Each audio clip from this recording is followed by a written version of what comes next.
I'm Micki Lavin-Pell, marriage, family, sex, and trauma therapist. And I'm Molly Livingstone, comedian and alternative thinking consultant. And this is Let's Start.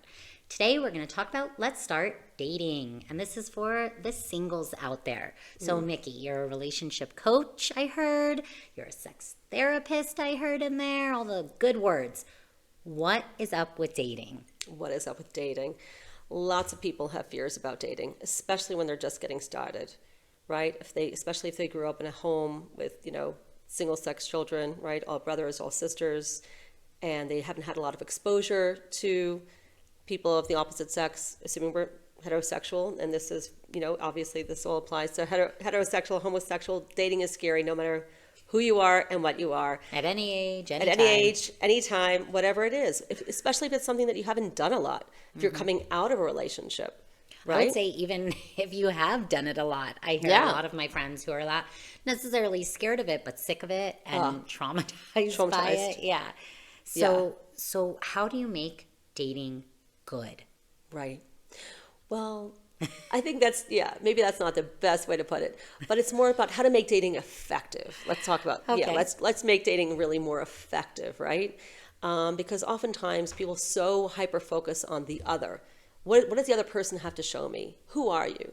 Why should I be with you? They ask themselves all those questions, and it's almost like a lot of people go into a date thinking that they're the person that they're on a job interview, except they're the interviewer. Definitely, right? definitely. Like they're the business that's hiring, and you got to prove something to them. And I think, first of all, that whole analogy has got to go. The whole interview analogy, that really doesn't work. And the thing that really we all need to do when we're just, when we're out there dating is thinking about, what do I bring to the table? What do I want to bring to the table? Who am I? Why do I want to be with anybody else? Right? Just forgetting about the other person, leaving the other person out of the equation altogether. So that's interesting because that's very different than what we're used to hearing, Right. which is, how am I judging this other person? By what grounds? But you're saying actually go back to you. Right. Think about what you're looking for, what's important to you, what you want. Right. And that's very different. I know you also have how do you make this successful in terms of what are the questions I should ask internally to myself about before I'm going to go on a date? What's important that I'm thinking about in a potential partner for life? Right. So I think you really need to think about, what are your values? What are the things that you hold near and dear? And what sort of person do you usually find yourself attracted to in general? Like, what are your friends like? Are your friends more introverts? Are they more extroverts? Do they have more speedy energy? Are they more slow? How do you like to be seen by other people? How do you like being seen by your parents? What sorts of things did your parents value about you, or do they compliment you for? Or what do your friends compliment about you? Or what do you like being complimented about? Right? Really knowing how you interact with other people and what it is that makes you feel good in terms of your energy vis-a-vis other people. And you could even play around with going to a supermarket where you don't necessarily, and going to the till and buying something. Buy yourself a packet of gum, buy yourself some milk. Who the heck cares? But just even seeing if you could create some sort of banter with a person sitting there. And oftentimes that person's been sitting there for ages, especially if you're at a makolet here in Israel, right? And there's a person sitting there, and they haven't been, go at 2:00 in the middle of the day when they haven't seen anybody, and just start a conversation with them and ask them what they think about whatever the heck it is, and seeing how they respond, and really make it a challenge for yourself on how can you get a laugh out of them. That's so interesting. So flirt with The checkout guy. Yeah, the checkout guy. Okay, going along those lines, how do you, I know that you don't like this idea of being good at this, but I Right. think that I've had a lot of friends who are like, I do this all the time. I'm dating all the time. I'm doing everything, people like Micki and the relationship coaches are telling me, and I'm still stuck. I'm still not finding that right person. I've looked inward, I've looked outward, I've looked online, I've even gone and flirted with the checkout guy. How can they take it a step forward? What can we give them on Let's Start that will still give them a hope to move forward? Use your notes. Use your notes. Yeah, no, this is where I really need to take out my cheat sheet here. Yeah. Okay. So basically, you want to ask yourself, do you want to be more the leader or the follower in the relationship? This is something that people often don't think about, right? Do you like to be the person who's really taking charge? And I've had clients who've said to me they felt that they were taking charge their whole life, and they just want to be able to let the other person take charge. And I think that that's not necessarily true in a universal way. Like, I think even if you have been the leader in your relationship, sometimes there are areas where you would like to lead more. Like, maybe you'd like to be the one deciding certain things more. You'd like to decide where you go on dates more. You'd like to decide how your house looks more. You'd like to decide certain things more. And there are certain things where you'd like to, take off a little bit. You'd like your partner to choose what to watch on Netflix. You'd like to have them choose what to eat for dinner. How do you decide if you're like, oh, but I've been the leader? How do you decide that it's better if you're not? And then how do you go on the date and like ask the person like, do you hold the remote control? Like, is that what you're supposed to do? So it's not asking the other person directly whether they want to be a leader or a follower, but just seeing what they do. So for instance, if you go out with somebody and they ask you, what do you want to do? That's a sign that they're showing you they want you to make the decision in that area, at least in that area. That doesn't necessarily hold true for every area, but they might want, or they want to be respectful towards you, and they want to give you the opportunity to choose the date, to choose what to do on the date, that is, right? This is interesting. And then the other thing I'm thinking about is how much does looks play into this? Like attraction? I know, because I think that a lot of people, like, obviously you're basing them off pictures if you're online. And then maybe, do you recommend trying to get offline and try to date people in real life? And then if you do that, how do you do that? How do you do that? Yeah. Oh my God, you're asking me so many questions in one. Yeah. So attraction. I think that attraction really is a lot more than skin deep. I really think that when you get to know someone a lot deeper and you go deep beneath the surface, I think you see different parts of them that you never imagined. I know this happens to me all the time, where I just meet somebody and I'll think, there's something a little bit ho-hum about them, but then I get them on a subject that they're really excited about, and they look totally different. You get someone on that subject that really makes them feel alive, and it's like, wow, you're good looking. So now we know how you're a relationship coach because you're dating your clients now. But in all sincerity, so are you saying that we shouldn't be judging people by their looks? Like, if we don't feel that initial, like, we do it. But would you suggest to be a more effective dater that despite what you might initially feel or not feel, go on the date? Absolutely. And so many people look terrible in their 2D photos. They do. Even the best photographer cannot make some people photogenic. Some people just aren't. People are using a 10-year-old photo anyway, so it doesn't matter. That too. Yeah. That too. And so how a person looks in a photo and how a person presents and the energy, it just doesn't always come through. Some people often think, oh, well, I just look at their eyes on the photo, and I know my eyes don't even show up in a photo. So you wouldn't even know I had any sort of personality in a photo often, right? And so it's really, scary. It is terrifying, right? And so when you get a person in front of you alive and you get them talking about things that they're passionate about, that just makes all the difference. Okay. And when you're also passionate about something, and then when you see how your passion is playing off of each of you, that is when the sparks really fly. Fun. Okay, I like that. I mean, obviously it's a code to be cracked. Yes. But it's good advice that you're giving that helps people who have been dating maybe to think otherwise. And I think that's the starting point of where we want you guys to be at. Absolutely. And then the other thing that we were also talking about is this idea that there's some creepiness or shaming feelings that come to dating, especially if you're used to dating online and people are kind of direct but not in the good way, that you feel like a piece of meat or an object. Right. And then that can sometimes even translate offline, where if someone approaches you, you're like, what are you doing? Like, this is not okay anymore. Yeah.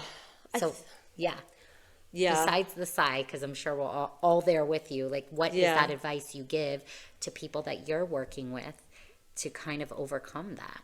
Overcome the fear of being creeped out by somebody. Creeped out or being the creeper. Or being the creeper. Either way, I think. Yeah. I'll never forget when the whole Me Too campaign came out, Yeah. so many of my male clients came to me and they said, game over. I don't know what to do. I don't know how to come on to a woman anymore. I don't know how to flirt Right, anymore. right. I barely knew how to flirt before, but now I'm really clueless because Yeah. now I feel like any opportunity I have to go over to a woman and show her that I like her, I'm just me. I'm going to be labeled as a creep. Yeah. And I think that that's sort of a fait accompli. You know, it's sort of like saying, well, I throw my hands up and I just can't do anything. Right. That's one approach. But the other approach is just to clean up your act a lot and to just really keep your eyes above the chin and to really just show interest in what the person's saying, really, and to come up with an interesting topic and to compliment someone for, I mean, it's hard to, you know, compliment someone for something other than something that you could see when you don't really know them yet. But if you're like in a lecture or something, or if you're doing a volunteer thing together, or if you're on a hike or something like that, if you're doing, even if you're on a bus, let's say you're on a bus, you could just say something like, wow, that bus driver, he had a hard day, didn't he? And then just start joining over that. Or just be like, wow, the BO on this bus, whew, I cannot believe, does anybody in Israel shower anymore? Anymore? Have they ever? Have That's they the question. ever? Right? And just make a light joke like that, you know, and just get someone laughing like that, you know? But just, Yeah. I mean, I think we could all make comments that don't have to be sexual in order to not be creepy. Yeah, I like don't your think thing that's so about hard. eye contact. I think that people, body language is so important. Absolutely. So a lot of the things that you're talking about are when we're playing improv, the rules that I give in improv, listening being one of the key elements, and also your body language will say so much about you. So people who will play a game, if they move further back on the stage or if they go like this, Yeah. it's very clear to me that they're insecure about whatever is going on. And Right. therefore they don't have trust between the partners on the stage or the audience. Right. So if someone can have that confidence to look you in the eye when they start talking to you, that already brings it up a notch. And I know that we were also giving this advice. You were like sharing some good tips beforehand, which was how you can be confident before you open a door to a date, maybe Yeah. do some exercises. What were you talking about? So one of the things that I tell a lot of my clients, especially if confidence is an issue, is do a few jumping jacks. Just 5 or 10 so you don't sweat too much because Yeah. we don't like a lot of sweat. But just a little something, because when you do a little something physical, that just helps your endorphins get going. Absolutely. Walk to the date if you can, if you're not too far away, or get out of the cab or the bus early so you could walk a little bit before you get there. I mean, you don't want to get your heart rate crazy high so that you're totally anxious, but you just want to feel a little bit light and calm, and doing a little bit of light exercises just kind of calms you down before you get there. Yeah. And then you just kind of, because you want to bring this calm, gentle energy onto the date so that the other person trusts you, so they want to be around you. And they'll show their They're best likable. part of you, Right. of themselves, rather. Right. They'll respond Yeah. to you. Yeah. So if you come all anxious and stressed, if you come straight from work and you're like, oh my God, I'm sorry I'm late. I just had this whole thing, ba ba ba ba.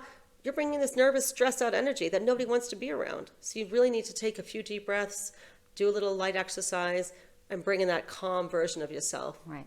as you approach. I was also saying that there was a study done where if you stand like a superhero Oh, yeah. for like 20 seconds to a minute or something like that, it actually boosts your confidence. And maybe sometimes that's just what we need, and like also Yeah. to shift your mind a little bit. And we've talked about this on other episodes where like dance could be a good thing for energy, the self, positive, Serotonin. positive talk. So a lot of people will go into it like, oh, this is not going to work out. Like, I didn't even find the person attractive in their picture. What am I like? Stop Rewind. and try to bring, as you were saying at the beginning of this podcast, kind of a more positive vibe to the situation. Right. And I think taking that into consideration with also trying to focus on core values and not have, should we set expectations high or not at all? Oh no. I tell people, no, seriously, I tell people have no expectations. Literally date for target practice. Like the same way, like imagine you were learning to shoot a gun and you never held a gun before, right? So your expectations would be pretty low of hitting that target, Right. right? It's kind of like that. Oh my I God. literally tell this to people. I literally said this to someone just yesterday. I tell them, like, imagine you've never held a gun before and you have to suddenly shoot and hit a bullseye. You're not gonna. right? Maybe you'll get like on the outside rim, maybe you'll get in the second rung, but you're just not going to get in the middle, and don't expect that, right? So if you have low expectations, I'm not really going to like this person, I'm probably not going to connect with them, it can only go up from there. It Okay. can only get better. So to wrap things up, and this is more focused on our singles, we will have do a separate podcast for dating for people that are in a relationship. But here it's, have lower expectations, get to figuring out you rather than the other, a little bit of exercise, but not too sweaty before the actual date. That's right. Is there anything else that we want to sum it up here? Know what you enjoy being about yourself. Know what you want to bring to the other person. Know what you like talking about or how you like being, and be that person on the date. Yeah. And if you can, it sounds like try not to necessarily just only online date. Like if you can join a volunteering or go on the hike and be able to spark conversation. Yeah. Just put yourself out there, it sounds like. Crack a joke if you can, make a statement. Be a part of your community, because oftentimes you're going to find someone who's a part of your community already. And sometimes when you're doing something with people from your community, you're going to see them in a different light to how you would have seen them just on the street. Interesting. And yeah, just doing that. Okay, And what else can we tell you? I mean, I feel like this is a good start. This is Let's Start, and this is a good start for dating. So we're going to wrap things up here. But again, we really encourage you to share this with people that you might know that are dating right now, that are single and looking for a serious relationship. And if you think that there's more on this topic that we didn't discuss, you feel free to just contact us and tell us, and we'll work things out and make just a podcast for you, perhaps, or the many others that agree with you. Is that good? that sounds great, Molly. We'll have a date. Let's set a date. Absolutely. So, thank you so much for watching. This is Let's Start. If you enjoyed that episode of Let's Start, it's easy to keep listening or watching. All you have to do is Follow us on Micki Lavin-Pell on LinkedIn, Instagram, YouTube, or Facebook, or check out my website, lovingwisely.co.il. what are you waiting for? Let's start.